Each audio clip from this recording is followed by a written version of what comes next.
Join us now to talk about the impact of higher interest rates on the Fed's thinking and policy making.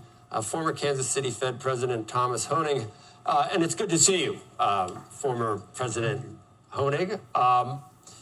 You point out if they don't do anything till December and didn't do anything in December, it's been 6 months with a 25 basis point increase, and yet we still hear that we're in a tightening cycle. I think your point is that maybe even the Fed itself isn't exactly sure where we are in this cycle and isn't exactly sure what their next move should be. I think that's right. They are being cautious. As I said, if they wait till December, 6 months. And in the meantime, you know, the economy is growing very stronger than people anticipated. And so we will move along that. We'll move along that line, and they are going to try and wait and see. And in the meantime, rates are going up because candidly, we spent a lot of money. The government did in the last 3 years, and that's actually the last 10 years, but the last 3 years, enormous amounts of money. And so the economy is stronger than people thought it would be. And the government still has to pay its debts. And so they're borrowing more. They're putting tremendous amounts of additional new debt into the market. And that's, if the economy is strong, people are still demanding money, still looking for credit.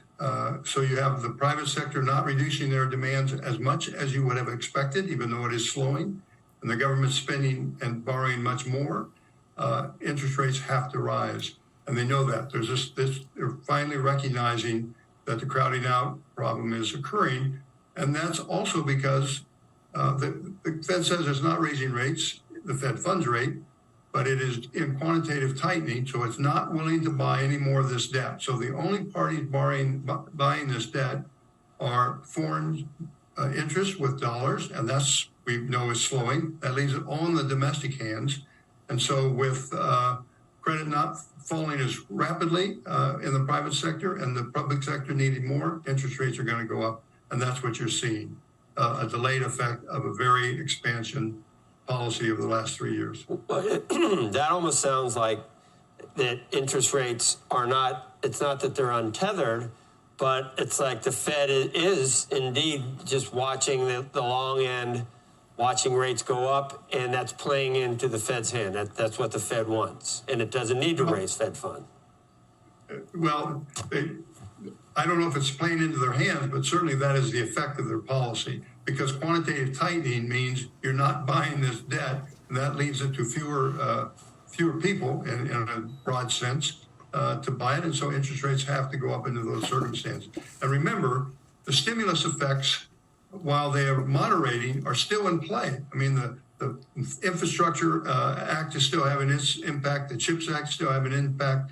The Inflation Reduction Act is still a very strong subsidy program. That's having its impact. So there's a lot of demand in the economy, in the private sector, despite the fact that commercial real estate is having great difficulty.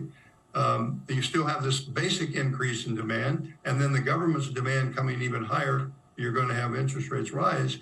And so it's perhaps an effect of their plan to bring inflation down. Whether they anticipated this much, I don't know. Would you be doing anything differently? Is it a policy mistake to not have raised Fed fund rates more? Well, certainly they could have raised Fed funds more, but this FOMC is very concerned about going too far. They're very concerned about initiating a financial panic. They had a scare last March, and I think that's affected their action going forward. So they're being, shall we say, less insistent that the inflation rate come down to 2% in a short period of time. So they're going to wait and see, and I would suspect they won't move unless inflation actually goes up. They'll let things work through unless inflation goes up, and so they'll hold their actions back, except for the quantitative tightening, and that they will give up if there is a financial crisis of some sort. I mean, it's almost like, if I don't know if I'm reading you right, we got to go, but the Fed was dealt a hand by the Biden administration in the fiscal situation. 3 years of just of all this spending, and they're doing the best that they can. Is essentially what you're saying.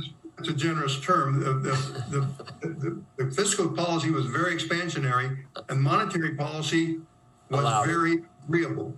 It didn't say early; it said no late, and now we got the effects of it.